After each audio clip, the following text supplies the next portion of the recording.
It's a beautiful overcast day. The light is not so harsh. This is about 10 years old. I think this will be my shot of the day because I don't think there will be any good shots better than this one. I have a very important tip for you guys. Yep, that's sharp enough. Okay, that worked. That worked fine. Alright, hello everyone, welcome back to my channel. Today we came to the heartland of Korea, and you know what that means. Yes, we came to SooOk Waterfall. Alright, so let's go make some photos. It's a beautiful overcast day, the light is not so harsh, and everything is soft, smooth, and no highlights, no shadows, just flat. But it's perfect for waterfall photography, I think. I'm gonna love this. Yeah, I'm gonna love this. Let's go.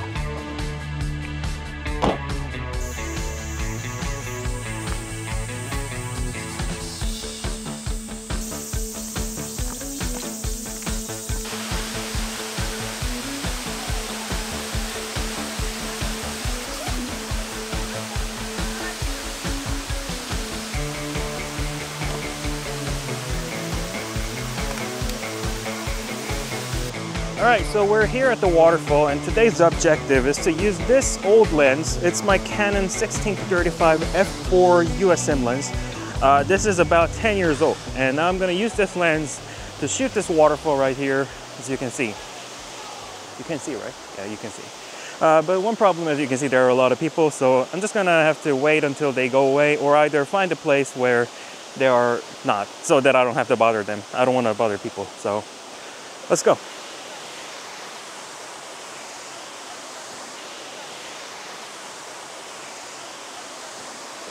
Alright, so I just came across that small river stream, and now I'm gonna shoot this with my long lens. I mean, my wide angle lens, not my long lens. I think I'm gonna just use my 16mm and shoot it extra wide.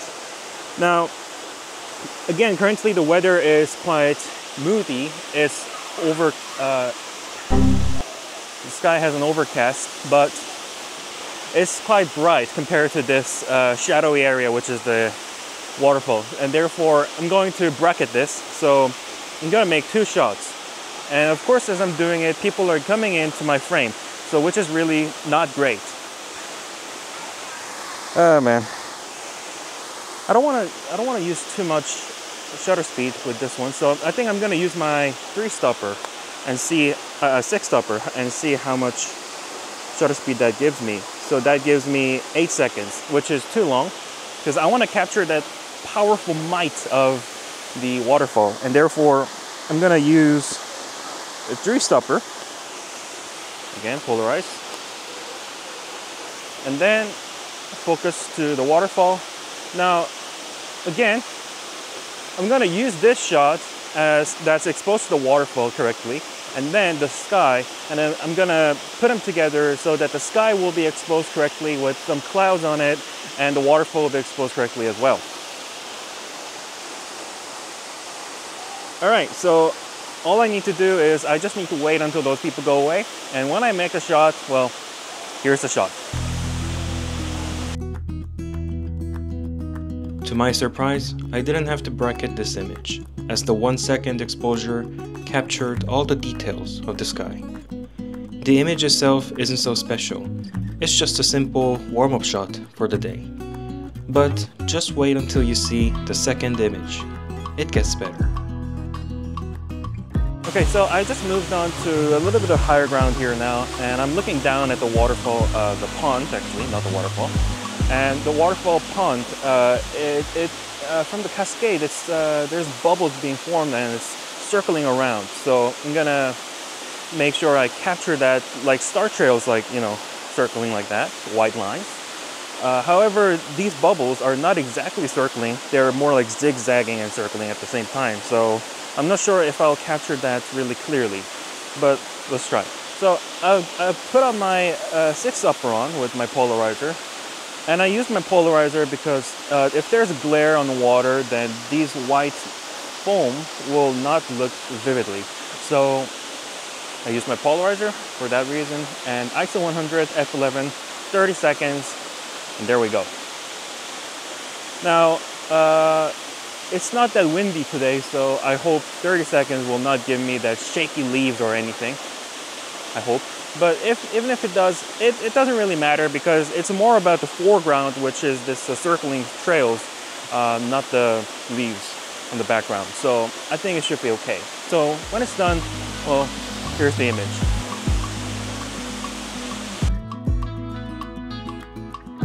The second shot of the day turned out great. The bubbles circling in the water look almost like star trails and make for a good foreground interest.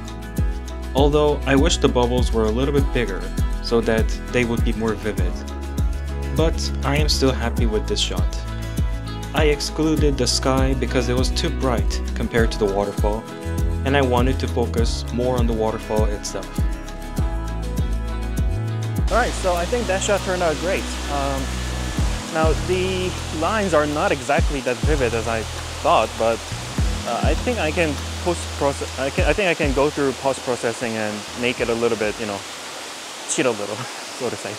But hey, you've already seen the shot, so tell me what you think. I think this will be my shot of the day, because I don't think there will be any good shots better than this one. So yeah. Well, so now what I'm gonna do is, you see this small stream here. I'm gonna go there and actually I'm gonna wait until people go away, and I'm gonna go there and make some more shots with a low angle shot. So the foreground will be these rocks and the stream coming in towards the camera, and the background will be this waterfall. So let's wait. Now, whilst we're waiting for these people to go away, I have a very important tip for you guys. So whenever you're using ND filters like I am, the one essential thing that you need to have in your backpack is a lens cloth. And you always need to clean your filters, because, you know, they're circular, so they tend to get a lot of fingerprints on it. So it's so hard to separate them. All right, there we go. And the polarizer as well, my absolute favorite. There we go. And once you're done, you always need to check if your lens cloth is clean as well, because you don't want any dirty gunk or sand or anything on it. So, you know, always check it and make sure you shake it a little bit. So there we go. It's a pro grade tip. All right, so I lowered myself down as much as possible, and currently there's this small cascade right here, and it's the water is moving this way towards the camera. So the leading line will be like this, and I'm shooting at 2 seconds, which will give me that good long exposure. However, there are still people around me, and it's really awkward speaking in front of camera. Now, I think I'm just gonna Photoshop them out, because they're in a position where I can easily Photoshop them out, so it doesn't matter, as long as they're not in my foreground. So ISO 100, f11, 2 seconds. First, focus to the foreground interest, which is this water coming in from this small cascade. Although, I don't think the cascade will be in the photo. Yeah, it's not. Doesn't matter. And then the middle ground. Focus to the middle ground, which are these rocks in the middle. And then finally, the waterfall itself. There we go. So after I make 3 shots, and I've said this many times before in my other videos, but I always cover my lens with my hand like that, so that I know that this black shot means that this is a one batch of image that I need to either focus stack or bracket. And there we go. So this shot is done. Now let me show you the back of the camera and explain further, because I think I need to show you guys the back of the camera. Okay, so this is my shot, and as you can see, the water is flowing from that cascade right here towards the camera. And this line, I'm not sure if the line will be visible in the photo, but this is my foreground object, and I focus first here, and then second to these rocks here in the middle, and then finally the waterfall itself. So I'm gonna focus stack them and see how the photo will turn out. Okay, so you heard the explanation. Now I'm gonna make one more shot, because there's this bubbles forming right now, and because of these bubbles, the foreground interest looks more better. Oh yeah, it looks much better. Yep. Okay, we're done here. Let's go. Oh, my legs. Just like the second shot, this one turned out great as well. I'm especially satisfied with the details of the foreground, and the composition and the colors. I think the amber color of the foreground matches well with the greens in the background of the image. Alright, so I just made some shots with that 10-year-old lens, my 16-35. Now I'm gonna find some small scenes out of this waterfall, which is something that I always do. When you're shooting something that's wide angle friendly, you know, like big mountains, some kind of grand vista basically, or waterfall, for example. And when you're done, you can always go home with more photos by using your long lens. For example, I use 100 to 400 millimeter lens to shoot small scenes out of grand vistas. And this is not a grand vista, but it's certainly a very wide angle shot. Now I can pick small scenes out of this, so let's try that. I don't know what kind of scenes that I'm gonna shoot, but I'm sure there are some shots that I can make with this lens. Okay, so I found another shot. The grass that's growing, or what is that? Some small tree? I can't actually tell. Let's say green. Yeah, this green is growing right in front of the this cave that's formed behind the waterfall. So the background is basically just black void, and this light is hitting this green only, and the foreground in front of it, so it will look quite amazing when I process it. Now the problem was that because it's right next to the waterfall, the wind from the waterfall is blowing towards this green, so it keeps shaking. Therefore, I needed faster shutter speed, so I'm currently at ISO 400 and f5.6 because I don't need that deep depth of field, and 1/200th of a second. So let's make a shot. There we go. Check the sharpness. Yep, that's sharp enough. Okay, that worked. That worked fine. Even though I said the second image was the image of the day, I think this one actually takes the title. It's funny because I went to the waterfall to shoot waterfall photos, but I was really happy with this shot, above all. The light wasn't reaching deep into the cave, so the background remained black, while the green was gently lit up by the light, creating a striking contrast. It turned out to be a great shot. Okay, I think I found my last composition. So it's this green that's behind the waterfall, and the water is coming in front of the screen. So I think if I just make the shutter speed a little bit slower than, say, 80th of a second, then maybe I can capture that line from the waterfall and the green itself. So I'm currently at 40th of a second, ISO 105.6. Let's take a test shot.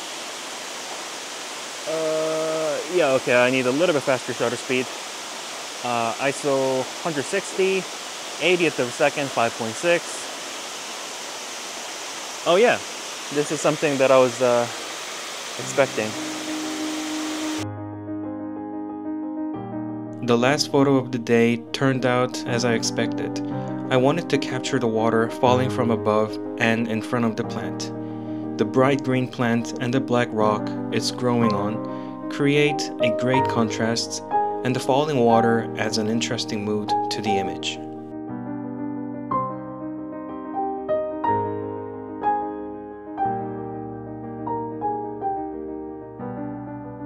As August approaches, the weather is becoming from rainy to humid and hot. I struggle a lot with the heat, but I will try my best to make weekly content for you guys. If you like this video, press the like button, and if you didn't like this video, press the dislike button, but twice. So thank you very much for watching, and see you next time.